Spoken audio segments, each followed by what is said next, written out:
नमस्कार, मी Bhimrao Lonare IBM TV9 न्यूजमध्ये मी आपलं स्वागत करीत आहे। यावेळी मी नारा परिसरामध्ये आहे आणि नारा परिसरामध्ये डॉक्टर बाबासाहेब आंबेडकर आंतरराष्ट्रीय जो पार्क आहे त्या संदर्भात त्या अनेक दिवसापासून आंदोलन सुरू आहे, उपोषण सुरू आहे।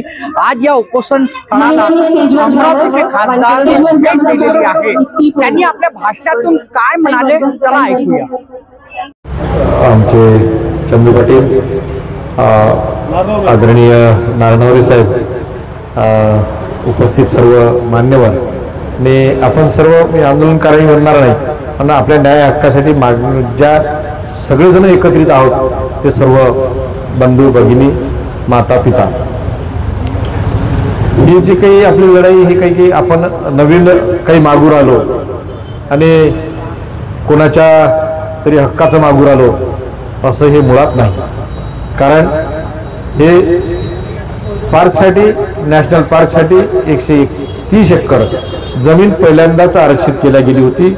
त्याच्यामुळे आपण काहीच नवीन मागत नाही, परंतु आपल्याला काही जरी मागायचं असलं तरी आपल्यासाठी एकच आहे, असा कसा देत नाही, घेतल्याशिवाय राहत नाही।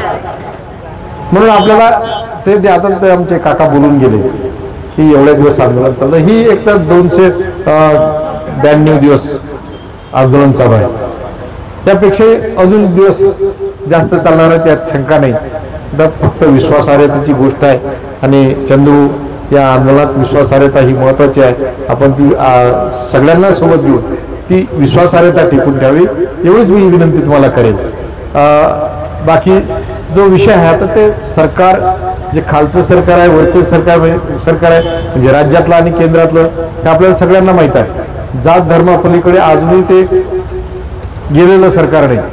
आम्ही सभागृहात भाऊंनी सांगितलं, तुमचं जे खासदार आहे, तुमचे जे प्रतिनिधित्व करतात ते अतिशय उत्तम काम, एकदम डॅशिंग अशा पद्धतीनं सभागृहात त्यांचं कामकाज आहे, त्यात काही शंका नाही। तुम्हाला तुमच्या न्याय हक्कासाठी ते नेहमी सदैव तत्पर राहतील याची मला शाश्वती आहे।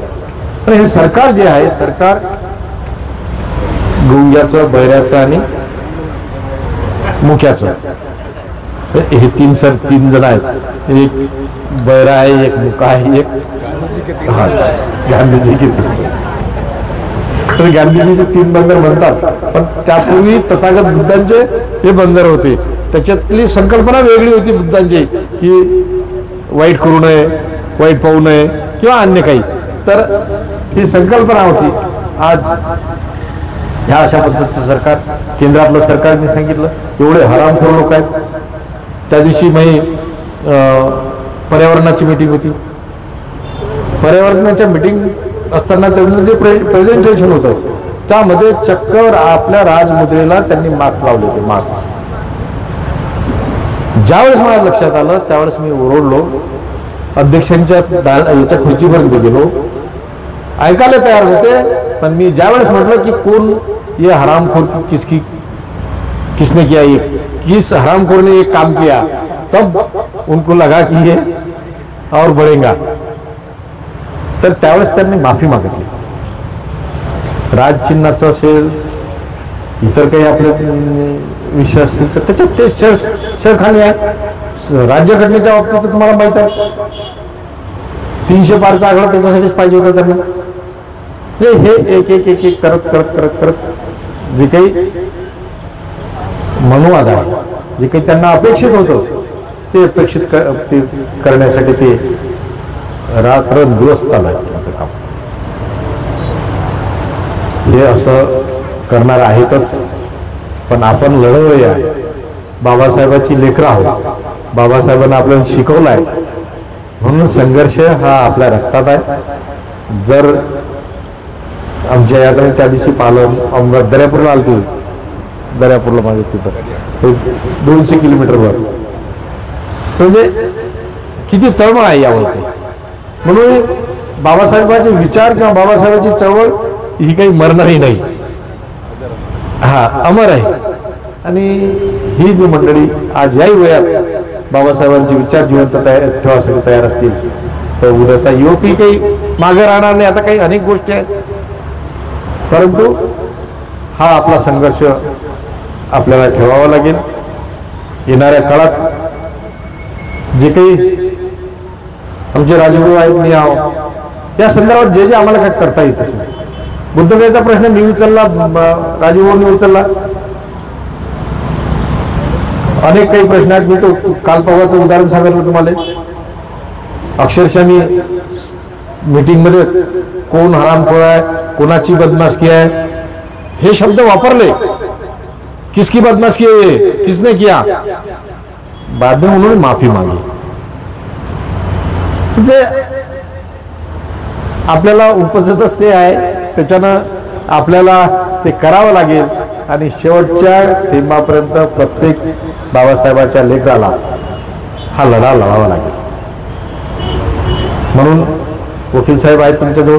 वकील साहेबांनी अनेक मी त्यांच्यासोबत बोलताना चर्चा करताना त्यांनी अनेक यातील जे काही अडचणी आहेत, ज्या काही बाजू आहेत त्या बाजू समजून घेतल्या. मी चंद्रपूरला सुद्धा सांगितलं की आमच्यासाठी आम्हाला थोडक्यात जे काही पॉईंट्स असतील त्यात द्या, कारण तिथं काही असं जास्त बोलू देतील किंवा जास्त फार मोठं भाषण असते अशातला विषय नसते. थोडक्यात बोलणं असते, थोडक्यातच तो विषय मांडणं असते पटलावर. तो विषय मांडण्याची आमची हतोटी आहे यात शंका नाही. आम्ही तो विषय मांडू. आणि पुन्हा सांगतो की तुमच्या या आंदोलनाला जे काही आहे तो तुमचं आंदोलन चालू आहे, त्या आंदोलनासाठी अनेक लोकांचा उद्या पाठिंबा भेटणारच आहे. गरज आहे ती फक्त सातत्यानं ते आंदोलन म्हणजे जे हक्कासाठी ते हक्कासाठी भांडावंच लागेल, यात शंका नाही. आता तुम्हाला सांगितलं अनेक बाबी आहेत की ते सरकारच्या आता जनसुरक्षा कायदा हे सत्ता त्यांच्या लोकशाही बाबासाहेबांना हाच एक त्यांना हे दिला सगळं जास्तच आधार आहे बाबासाहेबांचा त्यांना की बहुमत. त्या बहुमताच्या जोरावर ते काहीही करू शकतात. पुन्हा मी सांगेन की आपल्याला लढण्याची तयारी ठेवावी लागेल. आपण लढू आणि आपण जिंकू. म्हणून काळजी करण्याचं काही कारण नाही. तुमच्या आंदोलनाला आज नागपुरातील लोक आहे, उद्या अजून बाहेरचे लोक, नंतर गडचे, म्हणजे सर्व लोक तुम्हाला पाठिंबा देतीलच. कारण बाबासाहेब आहेत आणि बाबासाहेबांचं नॅशनल पार्क तुम्ही काही आता कोणाच्या घर काढा आणि त्यांना बेघर करा आणि ते जागा आम्हाला द्या अशी तुमची मागणी नाही. ही मुळातच नॅशनल पार्कसाठी आरक्षित केलेली जागा आहे आणि त्या जागेसाठी वकील साहेबांनी सांगितलं की काही अडचण नाही. सरकार ठीक आहे ना, काही हरकत नाही, त्याच्याजवळ सरकार आहे. आपल्या जोडी बाबासाहेबांची राज्यघटना आहे. म्हणून पुन्हा सांगेल की जे तुमचं आंदोलन आहे ह्या आंदोलनात आम्ही आमच्या परीनं जे जे काही करता येईल ते करण्याचा प्रयत्न करू. पुन्हा हे व्यापक आंदोलन होईलच यात शंका नाही. आम्ही तुमच्यासोबत आहोत एवढंच या प्रसंगी बोलतो. आणि पुन्हा सांगेल की चंद्रपूर याची विश्वासार्हता टिकून ठेवणं महत्त्वाचे आहे.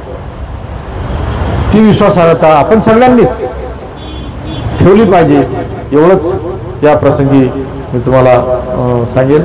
आणि पुन्हा सांगतो की मी तुमच्यासोबत आहो, राजू तुमच्यासोबत आहो. लढेंगे जितेंगे. असा कसा देत नाही,